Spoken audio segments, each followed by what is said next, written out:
Rob Lyons here for Treksphere. Welcome back. This is the final episode of our build-up of the 1/1000 scale Enterprise from Star Trek Discovery. This new kit by the Polar Lights imprint of round 2 is now available through various sellers, and so you should be able to get your hands on this. The lighting kit is available, and the Aztec decaling set should be available relatively soon. We've got it built 18 inches long. This version I decided to do in TOS colors. So I went with a gray instead of a more silvery finish on this. So as you come in a little bit closer and take a look here, you'll see the Aztec decals do stand out. You'll be able to notice that they have a really good strong register on them. There's no faint echoes or anything like that to any of the imagery. The same is true of the kit decals. The colors are really good on those kit decals. If you take a look, for example, over here at the pennant for the registry, you'll notice that it looks really sharp. In terms of just how it presents itself, it's a wonderful size for a bookshelf, a bookcase. You know, it's just exactly what a lot of fans are going to be looking for. It's that perfect size that Jamie mentioned in our recent interview. So yeah, let's now take a look at what really everybody I think wants to see, which is this kit fully lit up. All right, here we are with a full light rig running. What I will share before we really start looking at it in depth is I did add one feature. I added a flashing LED and ran 2 fiber optics, one to the bottom of the hull, one to the top by the bridge, just to represent blinkers. Everything else is standard that comes with the kit. So you'll see that the motors are spinning. You'll see that the chiller grills for the warp drive are lit up. Remember, we use that milk jug type plastic in there to diffuse the light, and it really does help. It knocks down some of the hot spots that were present when I first test fitted. You'll notice here on either side of the registry, you'll probably notice that the lighting is kind of shining in. It's not putting off enough lighting though to actually illuminate the registry. It just doesn't work. Right here on this cowling or vent, whatever it may be, there's some glowing areas here. And then obviously you can see that the motors are turning. We'll go ahead and turn this just a little bit so you've got a better look there.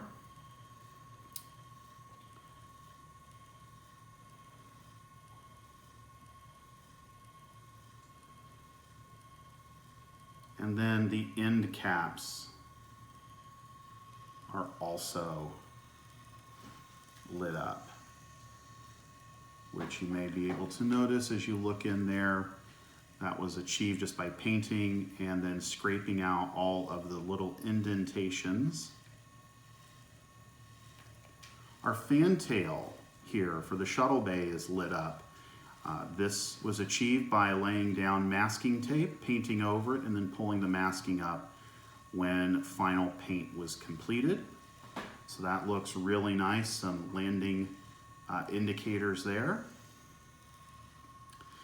And then you'll notice nice lighting here on the secondary hull. The different lights are all lit up. You can, I think, tell the windows that are a little bit closer to light sources. I think that's just something you wind up living with when you're dealing with a small number of bulbs that are kind of strategically positioned. Some lights are going to be dimmer than others. And also the fact that the control board is popped in here beneath the deflector dish is probably going to just continue to cause a few of the areas to be a little bit dimmer. That's all right. You'll notice the impulse engines are glowing. All the windows around the saucer section as well. And then we have the bar here on the front that, again, theoretically would illuminate the registry, but again, with a setup this size, it's just not going to have the lighting power to do that. There's not much that you could do with LEDs at this size to accomplish that. If you'll remember from an earlier video, I did cut out these window ports that on the TOS Enterprise are lit, and I opened them up. I used some milk jug on the inside to diffuse the light, and so we have those set up there as viewports. you'll see the marker lights here, and then the bridge assembly.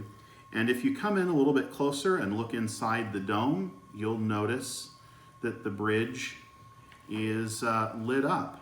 This I accomplished by only masking out the part of the bridge itself that needed to be painted, and I left the floor somewhat translucent.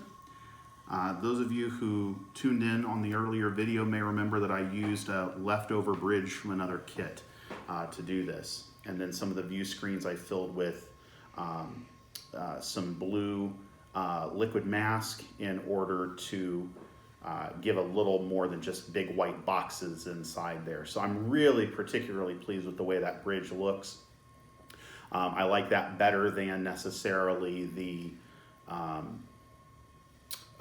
blank dome that would have been frosted, which would have been the other alternative. And then I'll lean the model back a little bit here so you can see the underside. You'll notice the frosted lower dome. Again, the registration lights that are there, they're casting just a slight amount of light, not enough to really illuminate the registries. Again, as I said, you're not really going to accomplish that on this scale of a model. So there it is in the dark. Let's go ahead and get the lights on, share a couple of final comments, and we'll wrap this up. All right, time to take a look at this. Again, light rig fully going. We're in the light, and it still looks really good. Most of the areas that are intended to be illumined, you can see. The areas that aren't actually very easily discernible, it would be my little add-ons, to be quite honest with you. Everything else I can clearly look at and see is glowing and looks wonderful. Let's talk about high points. I've mentioned this time and time again. The fit of this kit is excellent. This kit, in the very first video I believe I showed, snapped together. Obviously you wouldn't want to leave it that way, and it's not designed as a snap together kit, but I mean, just the engineering quality allowed it to snap together and sit right on the base wonderfully. So no qualms whatsoever. I stand with best engineered kit. The only thing I think I would personally change about the engineering, and I'm not even sure it's feasible given the fact that you're supposed to tuck the control board inside, is if you notice the model sits a little wobbly here, and that's because the peg for the stand only goes so far in. Honestly, when I'm really fully done with this kit and I'm done kind of fiddling around with it, I'm probably going to want to put a dab of super glue in there just to hold it level, because otherwise it's going to do that. That's honestly, I think, the biggest complaint that I would have about baseline engineering. A decision I've made, which does result in perhaps what you may be able to see as a little bit of a light leak, I am not going to glue down the front cap here that holds the deflector dish, because if something were to wiggle loose, I don't think it will, but if something were to wiggle loose, I want to be able to pull that control board out and get in there and fiddle with it without having to tear the whole model back apart. Let's talk about a few other things here. Let's talk about decals. For the most part, I had little trouble with the decals. The wallpaper decals, for the most part, went on really well. If I had to do this over again, what I would probably do is the decals on the upper saucer, I would probably cut down further. What I found with the Aztec decals is that the larger the sections were, the harder they were to work with, which actually might sound a little bit counterintuitive, but that's the way it worked for me. What I found is they would get stuck in one place, no matter how much I had prepped the surface with spraying water on them and everything. There were just areas where they got stuck, and then when you're trying to work them to unstick them, they get a little bit gummy. Again, some of that may come back to me and my method of working on them, but that's something I would change. On the secondary hull in particular, you know, you've got decals that have to go in and you kind of have to work your hands in here at odd angles. Had no trouble with those. Those went much faster for me than actually the saucer section decals did. The upper saucer was a bit more challenging. The decals on the lower saucer, they are a little easier to put together because they are in slightly smaller increments. The only additions I would personally have liked to have seen to the Aztec decal kit would be, if you look here on the front, You've got this broad open surface. It would have been nice to have some hull plating there. It looks just kind of bare and out of character with the rest of the kit. And the same is true here on the aft end of the nacelles. This portion right in through here just looks a little bit bare, even though it has those ridges that I went and put some acrylic wash in. Just looks a little bit bare. That's something I may go with I've got some spare aftermarket decals that just give a little bit of hull plating, and I might just go throw those on there. For the kit decals, the ones that actually come with the kit themselves, for the most part went on good. I especially loved the striping on the pennants here on the secondary hull and up on the nacelle. The color is great, and they fit perfectly into the grooves that have been created on the model for them. Where I ran into the challenge in terms of doing the decals that came with the kit, I ran into challenges with the registry decals.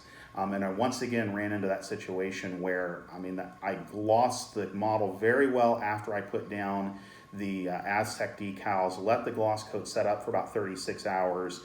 It was really good and strong, very slick to the touch, wetted the surface down, and still had instances where the first place where that decal laid down, it just bit into the plastic and it would not, or I should say into the surface, and would not play.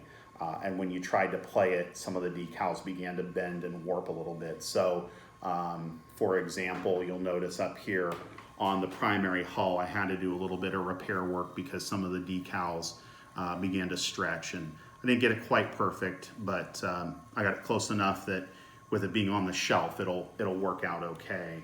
On the sides of the nacelles on both of them, I was able to go ahead and get it fixed well enough to where I don't notice it. So I'm not sure that I have a specific suggestion about what to do other than take your time. Perhaps if you feel confident with it, perhaps even cut them in half to work with a smaller section of decal, particularly for this one on the forward saucer. The decal film is very thin. It was pretty forgiving in the areas where it did not actually fully attach down to the surface. So I was able to do some maneuvering, and they blended right in to the plastic. But those areas, I keep saying the plastic, but the clear coat. Those areas though that stuck, they were pretty much stuck, and not much forgiveness there. So just take those decals extremely slow. That's the biggest piece of advice I can give you. Final thing, obviously, that I want to share with you is, was this build, how did I enjoy it? How did it come out? It had its challenges. I did choose to add a first-time thing I've never done before, which was add 2 light kit on top of building a model with a light kit installed. And I'm going to tell you, all in all, this kind of jazzed me up to do lit models. I've been on the fence about that for a while. Issues with the decals notwithstanding in terms of the stretchy or gumminess, the decals are of very good quality. For the most part, I think that they really add to the ship. I probably personally, next time I build this kit, will do it in a silver aluminum type base coat instead of the TOS gray. I think that works better with the decals that are provided. So I think that about sums it up. I would invite you, if you have questions, observations that you'd like to make, please leave them in the comments below. Be sure to like and subscribe to us here at Treksphere. We hope to continue bringing you videos like this in the future. And yeah, that's been a fun build. It's been an awesome opportunity to really take a good look at this new kit. Thank you for tuning in, and until next time, keep on modeling.